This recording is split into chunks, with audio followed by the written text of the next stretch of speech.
अस्सलाम वालेकुम दोस्तों, कैसे हम सभी लोग। मेरा नाम फैजान तनवीर है। आज की इस वीडियो के अंदर हम लोग बात करने वाले हैं कि आप लोगों ने पेपर को अपने बोर्ड एग्जाम्स में कैसे अटेम्प्ट कर आना है।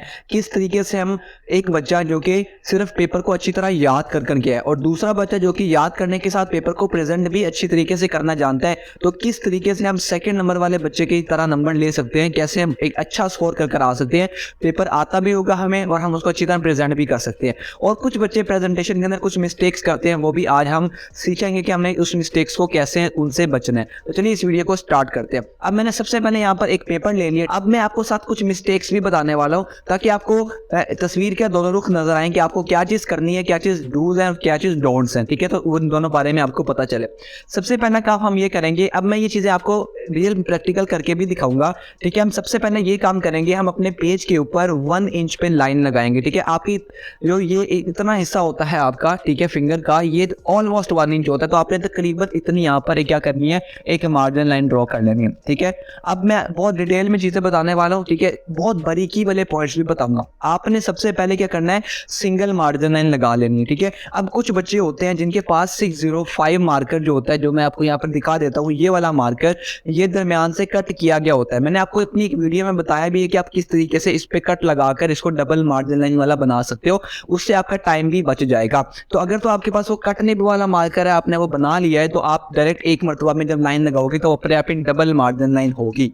ठीक है, लेकिन अगर इन केस आपके पास अभी टाइम नहीं है, अभी आपने नहीं लिया है, ठीक है, और आपको कट लगाना भी नहीं आ रहा है, तो आप सिंपल नॉर्मल मार्कर के साथ जा सकते हो। अगर आप सिंपल नॉर्मल मार्कर के साथ कर रहे हो तो आप सिर्फ एक ही मरतबा एक ही लाइन लगाओगे, इसको डबल नहीं करोगे, क्योंकि यही पर वो कुछ बारीकी वाले पॉइंट्स हैं जो कि आपका टाइम भी सेव करेंगी, क्योंकि अब अपने पेपर के अंदर टाइम भी सेव करना होगा, क्योंकि हमने पेपर को अटेम्प्ट भी करना है और बाकी सारी चीजें आपको साथ साथ बताता जाऊंगा। ठीक है, तो हमने एक लाइन यहाँ पर हमने लगा ली। अब हमारे पास ये जो है पेज का सेंटर है। बहुत से बच्चों का सवाल है कि क्या भैया दोनों साइड पे मार्जिन लाइन लगानी होती है या एक साइड पर लगानी होती है। तो हमने यहाँ पर सीख लिया कि हमें एक साइड पर मार्जिन लाइन लगानी है। तो मैं साथ साथ यहाँ पर पॉइंट्स लिखता भी जाता हूँ कि हमने सबसे पहला काम क्या करना है, हमने वन साइडेड यहाँ पर हमने मार्जिन लाइन ड्रॉ करनी है। ठीक है, वन साइडेड मार्जिन लाइन हम यहाँ पर ड्रॉ कर रहे होंगे।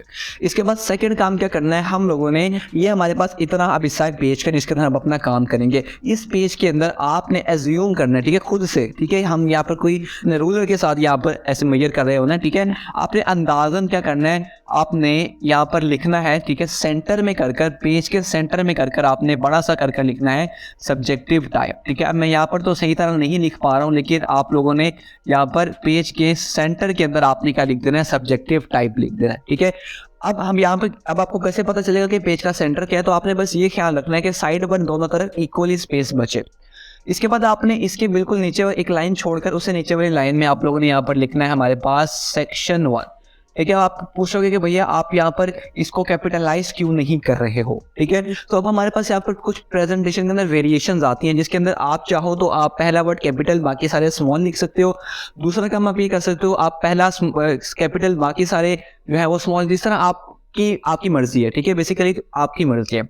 इसके बाद आप क्या करोगे, इसके बिल्कुल नीचे लिखोगे क्वेश्चन नंबर। ठीक है, क्वेश्चन नंबर। ठीक है, अब जो बच्चे यहाँ पर क्वेश्चन नंबर 2 ऐसे लिख देते हैं ना, वो थोड़ा सा अच्छा नहीं लगता। ठीक है, आपने क्या करना है, आपने यहाँ से इसको हटाकर आपने इसको 02 कर देना है। अब ये छोटी सी, अब जब चेंज करोगे तो आपके पेपर की अपनी लुक निकल आएगी।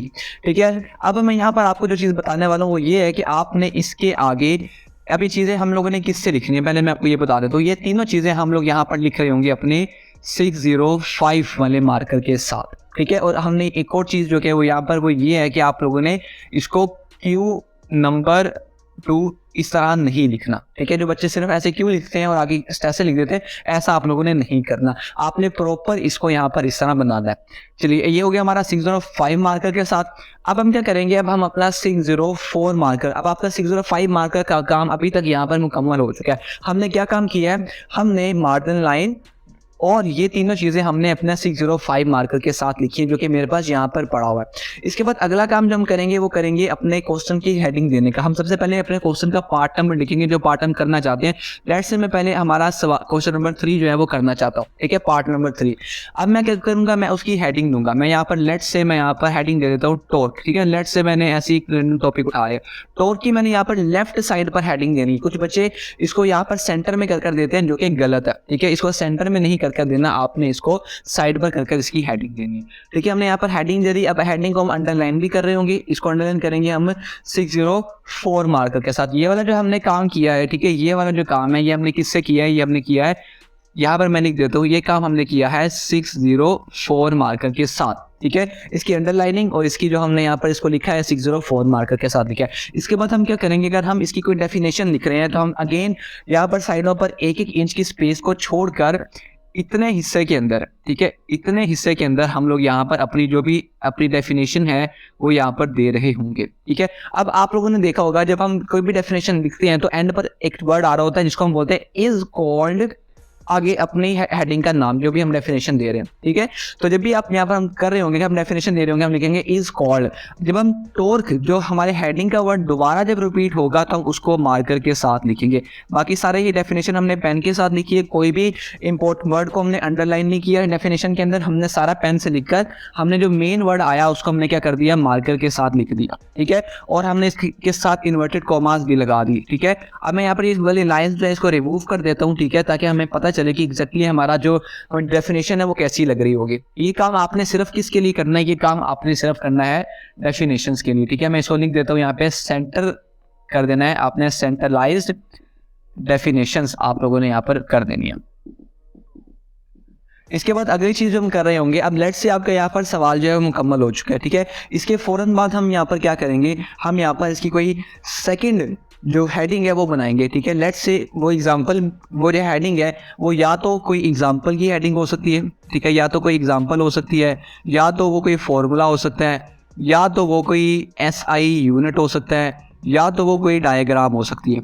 ठीक है, ये आपकी बनती है सेकंड हेडिंग। एक हेडिंग होती है हमारी जो मेन, जिसमें हम डेफिनेशन लिख रहे होते हैं या कोई कॉन्सेप्ट बता रहे होते हैं। दूसरे हेडिंग आपकी मस्ट हर सवाल में होनी चाहिए, वो एग्जांपल, फॉर्मूला, एस्टिमेट या डायग्राम, इनमें से कोई भी हो सकती है। ठीक है, क्योंकि आपका कोई भी साइंस के सब्जेक्ट के अंदर, फिजिक्स, केमिस्ट्री के अंदर कोई ऐसा भी टॉपिक नहीं है जिसके अंदर आपकी सेकंड हेडिंग ना बनती हो। अगर तो कोई ऐसी हेडिंग बनती है तो मैं तो बच्चों से कहता हूँ कि मेरे सामने वो सवाल ले आओ, मैं उसकी कोई ना कोई सेकंड हेडिंग बना दूंगा। ठीक है, अगर आपको लगता है कि इस सवाल की कोई हेडिंग नहीं बन सकती, ठीक है, तो हम यहाँ पर इसको यहाँ पर ऐड कर रहे होंगे। इसके बाद जब हमारा पार्ट खत्म हो जाएगा तो हम इसके बाद एक लाइन छोड़कर हम क्या करेंगे, अपने सेकंड पार्ट की हेडिंग देंगे, जो भी हम अगला क्वेश्चन करने लगते हैं। कुछ बच्चे पूछते हैं कि भैया कि यहाँ पर हमें एंडिंग लाइन लगाने की ज़रूरत है, तो ऐसा बिल्कुल भी नहीं है, हमें इसके लिए एंडिंग लाइन लगाने की कोई भी ज़रूरत नहीं है। ठीक है, हम अभी मैं आपको बताता हूँ कि हम यहाँ पर कब लगाएंगे। इसी तरह हम यहाँ पर अगला यहाँ पर हेडिंग देंगे, उसके बाद हम लेट्स से कि वो कोई कॉन्सेप्ट वाला क्वेश्चन था तो हम उसको बिल्कुल हेडिंग के नीचे स्टार्ट करेंगे और हम नॉर्मल जिस तरीके से लिख रहे होते हैं हम उस तरह लिख देंगे। अब ये एंडिंग लाइन हम कब लगाएंगे, तो एंडिंग लाइन हम लगाएंगे जब हमारा क्वेश्चन नंबर 2 के सारे क्वेश्चन, लेट्स से आपने 5 सवाल करने थे क्वेश्चन नंबर 2 के, तो आपने क्वेश्चन नंबर 2 के जैसे ही 5 सवाल कर दिए, उन 5 पार्ट्स के अंदर आप एंडिंग लाइन नहीं लगाओगे। जब आपका पूरा ये 5 सवाल का जो एक पूरा पैकेट है वो खत्म हो जाएगा, देन आप क्या करोगे, एक एंडिंग लाइन लगा दोगे। अब वो एंडिंग लाइन आप 604 मार्कर से लगाना चाहो उससे भी लगा सकते हो, 605 मार्कर के साथ लगाना चाहो उससे भी लगा सकते हो। ठीक है, तो अब यहाँ पर देखो कि हमने ये वाला जो काम है हेडिंग वाला, ये हमने किससे किया है, 604 मार्कर से किया है। अब कुछ बच्चे इस तरह होते हैं जो 604 मार्कर को सही तरह यूज नहीं कर पाते हैं, जिनकी राइटिंग इतनी अच्छी नहीं है 604 मार्कर से, वो क्या कर सकते हैं, वो इसकी जगह डॉलर का मार्कर भी यूज कर सकते हैं। ठीक है, डॉलर का जो बुलेट निब मार्कर होता है, मैं आपको भी दिखा भी देता हूँ, बुलेट निब वाला मार्कर, वो भी यहाँ पर यूज कर सकते हैं। वो मार्कर आपके सामने ये रहा। ठीक है, आप इस मार्कर से भी हेडिंग भी दे सकते हो, कोई इंपॉर्टेंट वर्ड है उसको भी हाईलाइट कर सकते हो, ये मार्कर भी 604 के साथ चल सकता है। लेकिन आपने कोशिश करनी है जो बड़ी वाली हेडिंग है ये 605 मार्कर के साथ। और मुझे ऐसा लगता है, मेरी पर्सनल ओपिनियन है कि जो 605 मार्कर होता है ना, वो चलाना, वो सीखना ज़्यादा आसान होता है एज कम्पेयर टू 604, क्योंकि 605 मार्कर की जो निब होती है वो थोड़ी मोटी होती है, तो जिसकी वजह से हम वो बच्चे आसानी से उसकी शेप बना पाते हैं। लेकिन 604 मार्कर कंपैरेटिवली थोड़ा सा मुश्किल लगता है, ऐसा मेरा ख्याल है। ठीक है, तो आपको जो ईजी लगता है आपने उसके साथ काम करना है। ठीक है, तो इसके बाद जब हमारा यहाँ पर सारे सवाल हो जाएगा, क्वेश्चन नंबर 2 के सारे पार्ट्स हो जाएंगे, फिर हम यहाँ पर एक एंडिंग लाइन लगा देंगे। ठीक है, इसके बाद हम क्वेश्चन नंबर 3 स्टार्ट करेंगे, सेम वही प्रोसीजर, क्वेश्चन नंबर 4 सेम यही प्रोसीजर। इसके बाद आएंगे हमारे लॉन्ग क्वेश्चंस की बारी। ठीक है, अब आप लोगों ने पहले वहाँ पर स्टार्ट करने से पहले हम यहाँ पर क्या करते हैं, हमने यहाँ पर 605 मार्कर यहाँ पर हमने यूज़ किया था। ठीक है, अब हमने यहाँ पर इसके लिए नीचे भी हमने क्या करना है, एक अंडरलाइनिंग स्टार्ट करनी है, ठीक है। ये काम आप बेसिकली पेपर एंड होने के बाद करोगे, लेकिन क्योंकि अभी मैं इसको रेस करके अपने लॉन्ग क्वेश्चंस का टॉपिक लिखने लगा हूँ, तो इसलिए मैं आपको जल्दी से बता रहा हूँ।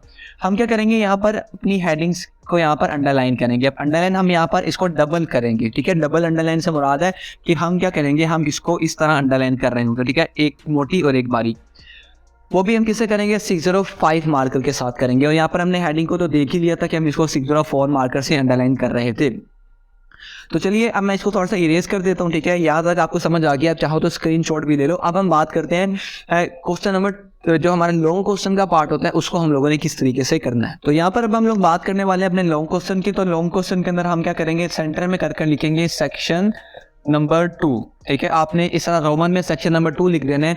जब हम सेक्शन नंबर 2 एक मरतबा लिख देते हैं, फिर हमें यहाँ पर दोबारा लॉन्ग क्वेश्चन जो हमारी पूरी हेडिंग होती है वो देने की ज़रूरत नहीं है। हम सेक्शन 2 का मतलब ही ये है कि अब हम लॉन्ग स्टार्ट करने वाले हैं। अब लॉन्ग का लेट्स से मैं पहले करना चाहता हूँ क्वेश्चन नंबर 5 की जगह मैं पहले क्वेश्चन नंबर 6 करना चाहता हूँ, ठीक है। मैं यहाँ पर लिखूँ क्वेश्चन नंबर 6। अब क्वेश्चन नंबर 6 की क्योंकि आगे मजीद ए पार्ट और बी पार्ट होता है, तो हम यहाँ पर लिखेंगे लेट्स से मैं पहले ए पार्ट करना चाहता हूँ, मैं यहाँ पर ए पार्ट लिखूंगा। अब ए पार्ट की कोई ना कोई बड़ी हेडिंग होगी, मेन हेडिंग होगी, ठीक है। लेट्स से एग्जांपल लेते हैं, केमिस्ट्री की एग्जांपल ले लेते हैं। Law of math section chapter number 1 के अंदर से अगर आपको आता है, ठीक है, तो हम पहले यहाँ पर मार्कर के साथ 605 मार्कर के साथ यहाँ पर हम हेडिंग देंगे लॉ ऑफ मैथ एक्शन, ठीक है। लॉ ऑफ मैथ सेक्शन हम यहाँ पर हेडिंग दे देंगे। और ये सारा काम हम किससे करेंगे, हम सारा काम करेंगे 605 मार्कर के साथ। उसके बाद हमने इसको अंडरलाइन भी करना है, वो भी हम किससे करेंगे, 605 मार्कर के साथ।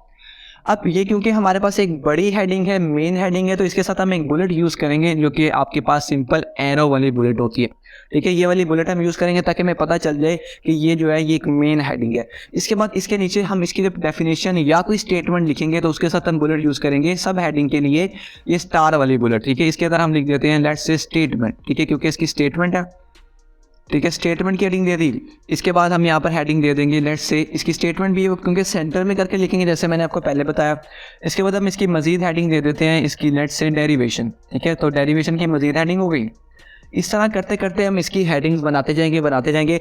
जैसे ही हमारा ए पार्ट खत्म होगा, हम एक लाइन छोड़कर उसके नीचे अपना बी पार्ट लिखेंगे, ठीक है। बी पार्ट लेट्स से हम कोई न्यूमेरिकल कर रहे हैं, ठीक है, तो न्यूमेरिकल की हम बड़ी सी हेडिंग देंगे कि ये हमारा क्या है, ये हमारे क्या चल रहे हैं, न्यूमेरिकल्स चल रहे हैं। अब हेडिंग देने के बाद हम इसके साथ भी ये वाली बुलेट यूज़ करेंगे, ऐसे अंडरलाइन करेंगे, और हम यहाँ पर अपना जो भी डेटा वगैरह है वो हम यहाँ पर लिख देंगे। जैसे ही हमारा क्वेश्चन नंबर 6 के ए पार्ट बी पार्ट दोनों हो जाएंगे, हम उसके साथ क्या करेंगे, यहाँ पर एक एंडिंग लाइन लगा देंगे ताकि हमें पता चल जाए कि हमारा पूरा क्वेश्चन का जो एक पैकेट था वो यहाँ पर कंप्लीट हो चुका है। तो इस तरीके से हम अपने पेपर को प्रेजेंट करेंगे। इसके साथ इसके अंदर भी हम अपने जो इंपॉर्टेंट वर्ड्स हैं, ठीक है, जो इंपॉर्टेंट हमारे वर्ड्स हैं उनको आप क्या कर रहे होंगे, हाईलाइट कर रहे होंगे, ठीक है। हाईलाइट कर रहे होंगे हम अपने जितने भी इंपॉर्टेंट मार्कर के साथ आप कर सकते हो। आप 604 मार्कर 60 जो आपका बुलेट भी मार्कर है, आप इन दोनों के साथ इसको यहाँ पर कर सकते हो। जब हम इस तरह अपना पेपर कर आएंगे तो हमारा पेपर बाकी सारे पेपर से मुख्तलिफ, बाकी सारे पेपर से प्यारा, बाकी सारे पेपर से अट्रैक्टिव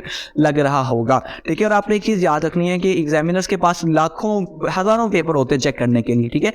तो जैसे ही वो गंदे राइटिंग से चेक कर रहा होगा, बेशक एक बच्चे ने ठीक भी लिखा लेकिन उसकी राइटिंग समझ नहीं आ रही, पढ़ी नहीं जा रही, और एक अचानक से आपका पेपर आता है सामने जो कि राइटिंग भी अच्छी खासी है, ठीक है, नीट एंड क्लीन लिखा हुआ है, पेपर प्रेजेंटेशन की हुई है, इंपॉर्टेंट वर्ड को हाईलाइट किया हुआ है, तो उसका आप डेफिनेट बात है कि आपको उसको वो आपको नंबर देते हुए हिचकिचाएगा नहीं, कुछ सोचेगा नहीं, आपको धड़ाधड़ नंबर देते चला जाए, ठीक है। क्योंकि यही जो होती है एग्जामिनर्स की, चेकर्स की साइकोलॉजी होती है, ठीक है। क्योंकि मैं खुद यहाँ पेपर चेक कर रहा हूँ, ठीक है, पहले मैं इस चीज़ को नहीं इतना फील कर पाता था, लेकिन जब से मैंने पेपर्स को चेक करना स्टार्ट किया, मुझे उस एग्जामिनर का जो मेंटालिटी होती है ना, जो साइकोलॉजी होती है, वो मुझे समझ आना स्टार्ट हो गया कि एग्जामिनर बेसिकली आपसे चाहता क्या, वो चाहता है कि आपका पेपर इजीली पढ़ा जाए, ठीक है, अंडरस्टैंडेबल हो, ठीक है, हर चीज़ उसको सामने नज़र आनी चाहिए, ना कि उसको एक पूरा पैराग्राफ वो रीड करे, उसके अंदर से खुद इंपॉर्टेंट चीज़ें ढूंढे। और दूसरा ये कि आप उसके लिए इंपॉर्टेंट वर्ड्स देखकर सामने मार्कर के साथ लिख दोगे तो सिर्फ वो इंपॉर्टेंट वर्ड्स को चेक करेगा, पढ़ेगा और आगे आपको टिक कर अगले पेज पर चला जाएगा, ठीक है। तो इस तरह आपके मार्क्स के लेने के जो चांसेस है वो भी बढ़ जाएंगे। सो आज की इस वीडियो के लिए इतना ही, ठीक है। आपको इसका जो पेपर के ऊपर प्रैक्टिकल जो यूज़ है वो आपको इंशाल्लाह अगली वीडियो के अंदर मिल रहा होगा, ठीक है। तब तक के लिए मिलते हैं अगली वीडियो के अंदर। आप अपनी पढ़ाई को बहुत अच्छी तरह करो, ठीक है। टाइम बहुत ज़्यादा लिमिटेड रह चुका है, ठीक है, लेकिन हमने बहुत हिम्मत मारनी है, ठीक है। अपना वो सा ख्याल रखें, मिलते हैं अगली वीडियो के अंदर। तब तक के लिए सी या टेक केयर। मैं फिजान तनवीर हूँ। इजाज़त दें। अल्लाह हाफिज़।